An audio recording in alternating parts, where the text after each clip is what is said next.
Bonjour à tous. Aujourd'hui, j'enregistre cette vidéo pour permettre à chacun, à tous ceux qui me suivent et qui suivent notre action, de découvrir le rapport moral que je vais faire le 17 décembre lors de notre Assemblée Générale. Donc merci à tous de m'accorder un peu de votre temps. Il y a un peu plus d'un an naissaient deux associations loi 1901 complémentaires. D'une part, le Collège francophone de médecine quantique et alternative. D'autre part, la Fédération française de bioénergétique, géobiologie et médecine quantique. Si j'assurais la présidence de ces deux entités, j'étais épaulé dans cette tâche par des personnes dévouées et qui, même si nous n'étions pas toujours d'accord, ont permis à ces associations de perdurer, ce que je n'aurais pas pu assurer seul. Je tiens donc déjà à les remercier de leur aide et de leur dévouement. Je remercie donc Christian Valentin, le vice-président, Corinne Jaillet, la trésorière, Stéphanie Bolland-Amara, la secrétaire, et bien sûr le professeur Christian Daniel Assoun, qui a accepté de présider le comité scientifique. Je remercie aussi les amis qui m'ont conseillé, qui m'ont encouragé dans la voie que j'avais choisie. Mon ami Sylviane Vérité, Christophe et puis tous les autres. Hein. Cette première année nous a permis de mettre en place plusieurs formations. Reiki Usui, animé par Corinne, lithothérapie, animée par Christian Valentin, en présentiel, naturothérapie, animée par Frédéric Garcia, à distance et présentiel, sophrologie, animée par Frédéric Garcia, à distance et présentiel, et enfin bioénergétique et géobiologie à distance, phytothérapie à distance, aromathérapie à distance, animée par moi-même, et toucher quantique et massage holistique, animé par moi-même en présentiel. Si le succès n'a pas toujours été au rendez-vous, plusieurs facteurs sont en cause. Difficulté dans certaines régions à trouver des salles et des hébergements abordables. Communication que j'étais quasiment seul à assurer. Inexpérience de l'équipe dans l'organisation de ce type de structure.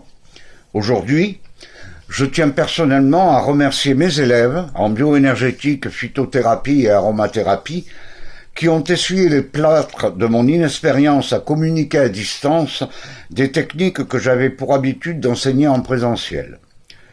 Petit à petit, les choses se mettent en place et 2017 devrait voir s'installer des techniques et des outils d'enseignement à distance, aujourd'hui appelés e-learning, où, à côté des cours en PDF, des vidéos explicatives seront à la disposition de nos élèves. Il n'en reste pas moins que certaines techniques, comme certaines initiations, ne peuvent être transmises qu'en présentiel. Ce sera le cas pour les techniques suivantes. Magnétisme, radiesthésie, en Alsace par Christian Valentin, magnétisme, radiesthésie dans le Jura et en Suisse par moi-même, Reiki Usui Jura par Corinne Jaillet, magnétisme et radiesthésie en Bretagne par Régis Néra qui nous rejoint, reboutage en Bretagne par Régis Néra, magnétisme radiesthésie dans le sud-ouest, pour l'instant, certainement par moi-même et par d'autres collègues. Nous proposerons également une formation en bioénergétique et géobiologie sur 6 week-ends en présentiel dans le Jura, ainsi que des formations au massage détente dans le Jura et sur la Côte d'Azur. Notre ami Christian Valentin, qui est un vieux géobiologue, lui-même assurera des formations en géobiologie plus orientées vers la neutralisation de l'onde nocive et la recherche de l'eau, c'est-à-dire le métier de sourcier. En 2017, les formations à distance seront les suivantes. Bioénergétique géobiologie, phytothérapie, connaissances et pratiques de plus de 500 plantes et épices, aromathérapie, connaissances et pratiques de plus de 200 huiles essentielles, aromathérapie familiale, connaissance et utilisation dans la sphère familiale d'une quarantaine d'huiles essentielles. Et bien entendu, les formations qui étaient déjà en cours cette année. Enfin, le moment est venu de parler de l'expansion que prend le collège avec la mise en place d'une vice-présidence pour l'Afrique francophone que notre ami Farid Libdiri a accepté d'assurer. Farid, qui est responsable des masters de physiopathologie dans son pays, est également doctorant et à ce titre il rejoint également le comité scientifique. La tâche de Farid sera primordiale pour permettre aux soignants africains d'avoir accès à nos formations. En effet, la francophonie représente en Afrique un nombre de pays conséquent et parfois difficile d'accès dans les situations actuelles.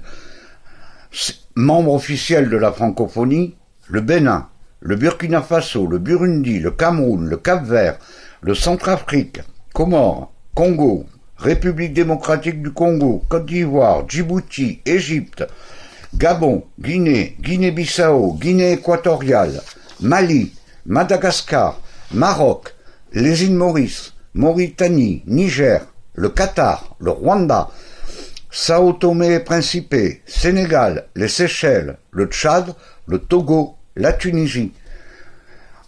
D'autre part, le français est la langue officielle dans les États africains suivants: le Bénin, le Burkina Faso, le Burundi, le Cameroun, les Comores, les Côtes d'Ivoire, Djibouti, Gabon, Guinée, Guinée équatoriale, Madagascar, Mali, Niger, République centrafricaine, République démocratique du Congo, Rwanda, Sénégal, Seychelles, Tchad, Togo. Il conviendrait d'ajouter à cette liste les pays d'Algérie, les pays comme l'Algérie, où le français est couramment parlé. Représentant le collège avec des pouvoirs étendus, il aura également pour mission de mettre en place un organisme de recherche en médecine quantique et alternative, regroupant les chercheurs de vérité de nos deux pays. Pour conclure la partie expansion, j'ajouterai que j'ai entamé des négociations pour mettre en place des structures en Benelux, en Suisse, au Canada, à La Réunion, etc. Cette année 2016 a vu également la naissance de CFMQA Édition, service d'auto-édition assisté, mis à la disposition de nos membres dans les domaines que nous promotionnons. Ainsi, cette année a été publié l'ouvrage de Christian Valentin, Manuel pratique de lithothérapie. En 2017, je publierai personnellement sous l'égide de ce service les bases de la bioénergétique et un crabe pour deux sur le rôle du conjoint dans l'accompagnement du cancer du sein, ainsi que certainement plusieurs monographies. Enfin, les finances et l'accès au plus grand nombre restent mon objectif principal. Je proposerai donc les modifications suivantes pour l'année 2017. Cotisation de base du collège, 5 €, de manière à permettre aux sympathisants, à ceux qui veulent nous aider, à ceux qui veulent participer à notre action, de nous rejoindre sans aucun sacrifice.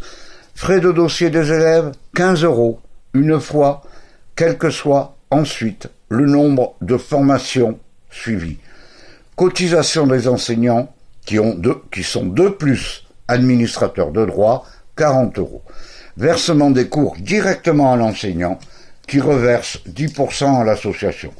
Voilà, ce rapport moral est publié sur Facebook pour permettre aux futurs membres de nous connaître, de nous contacter, d'avancer avec nous dans les missions que nous nous sommes fixées.